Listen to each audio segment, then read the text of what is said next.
cómo preservar los datos que uno coloca en Internet, que son datos personales, por ejemplo, para la compra de algún artículo o cuando uno tiene que realizar alguna operación vía tecnológica. Nicolás Magaldi, buenas tardes. Buenas tardes, María Belén, muchas gracias. Es especialista en el tema de tecnología, como siempre, y bienvenidos a los dos invitados. Uno es Federico Pacheco, especialista en seguridad informática, y Daniel Mantoschi, ¿no?, que es abogado. Daniel Monasterki. Muy bien, sí. Muy buenas tardes, bienvenidos, porque uno, digamos, tiene muchas sospechas, ¿no es cierto?, cuando coloca datos personales en Internet para, por ejemplo, hacer alguna compra. Yo, de hecho, uso el home banking, pero eso siempre me garantiza, con el cambio de una clave que se me proporciona periódicamente, esa posibilidad, ¿no es cierto?, tener la seguridad de que mis datos no se van a extender y nadie puede tener ingreso a ese home banking, ¿no? Pero te pregunto a vos, Nicolás, sí, ¿cuáles son los principales peligros? Sí, a mí me gustaría empezar a explicarles un poco lo que tiene que ver con qué es que nos roben los datos privados en Internet. En realidad tenemos que tener en cuenta que esto que vamos a brindarles la información justamente ahora no tiene que ver con una cuestión para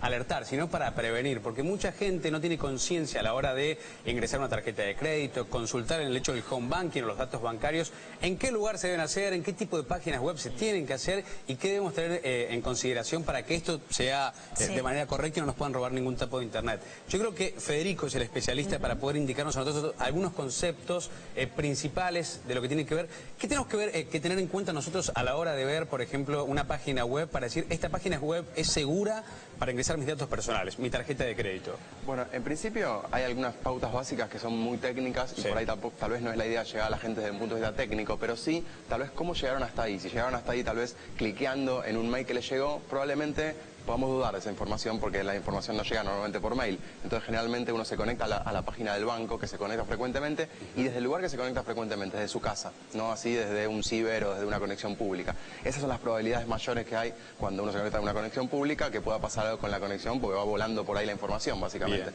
Pero si uno se conecta a la página propia de los bancos, de los servicios como, no sé, de compra online, etcétera, no debería haber un riesgo mucho más importante ahí. Hay que visualizar algo en la dirección web. Nosotros cada vez que hablamos acá de algo seguro, siempre indicamos a la gente que visualice cómo debe ser la dirección. HTTPS, que esa S indica algo de seguridad. Exactamente, esa S indica que estamos estableciendo una conexión segura con el servidor. De todas maneras, por supuesto que existen metodologías muy técnicas para evadir ese tipo de protecciones, pero la realidad es que en la gran mayoría de los casos podemos tener bastante tranquilidad que si estamos conectando a un sitio que contiene esa S en el HTTPS de la dirección y colocamos la información, los datos, el nombre de usuario y la contraseña ahí, probablemente estemos conectando con el banco o lo que sea que nos queremos conectar. Bien. Y María Belén, te cuento algo más. Uno de los delitos que más crece a nivel mundial tiene que ver con la identidad robada, el robo de identidad a través del acceso a este tipo de datos privados. Por eso creo que también Daniel en este caso es el especialista y le vamos a preguntar qué es el robo de identidad privada y cómo se configura este delito en la Argentina y a nivel mundial. Bueno, como vos bien decías, el robo de identidad es el delito de mayor crecimiento en el mundo en la actualidad. Para que tengas una idea, la ONU emitió un documento el año pasado, un informe muy importante donde mostraba preocupación por dos temáticas, el robo de identidad y la pornografía infantil.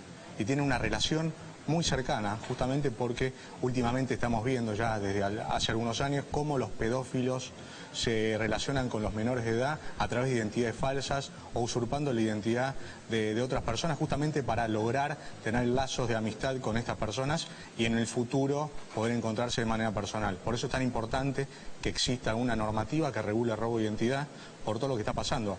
A través de una identidad falsa o usurpándole la identidad a alguien, se puede amenazar, se puede hostigar, se puede calumniar, injuriar, extorsionar.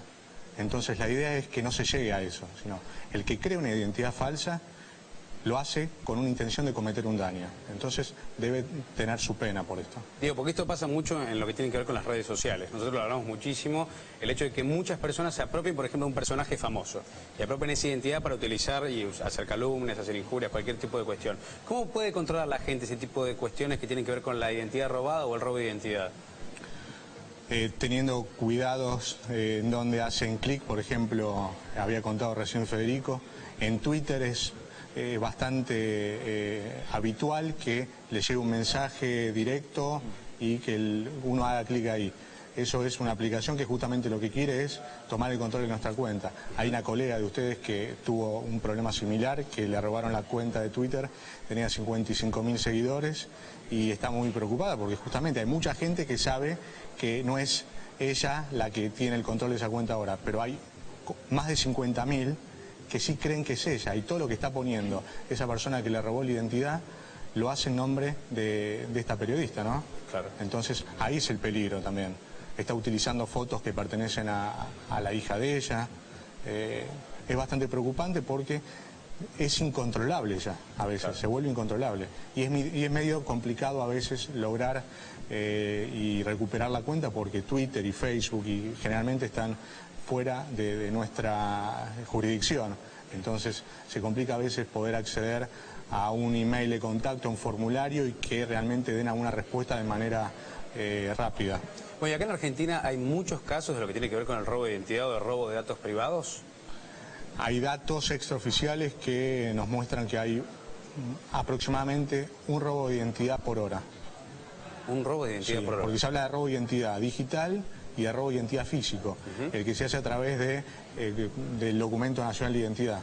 Claro. El tema que tiene, desde que empezó a crecer el uso de Internet, se complementan estos, porque para poder sacar un crédito en algún banco o en alguna financiera o en algún lugar que dé créditos a sola firma, se requiere un documento nacional de identidad y aparte un recibo de sueldo y una factura de un servicio. Para saber dónde uno trabaja, generalmente los delincuentes informáticos buscan en Internet. Por eso es tan importante tener cuidado de la información que uno pone en Internet. Bien. Bueno, creo que para ir cerrando un poco, estaría bueno tener unas conclusiones de ellos en caso de preguntarle a Federico, por ejemplo, ¿cuál es la consideración básica que tiene que tener una persona? Yo me imagino la situación de la persona común que nos está mirando en este caso, de que va a un bar y dice, bueno, voy a ingresar a mi mail, voy a visitar las redes sociales, también voy a ingresar al banco para consultar el saldo. ¿Cuál es la cuestión principal que tiene que tener en cuenta para no ser víctima de lo que tiene que ver con el robo de identidad o robo de sus datos privados?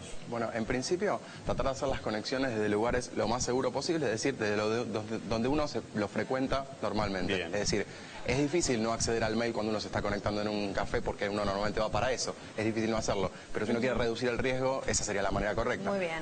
Muchísimas gracias a los tres.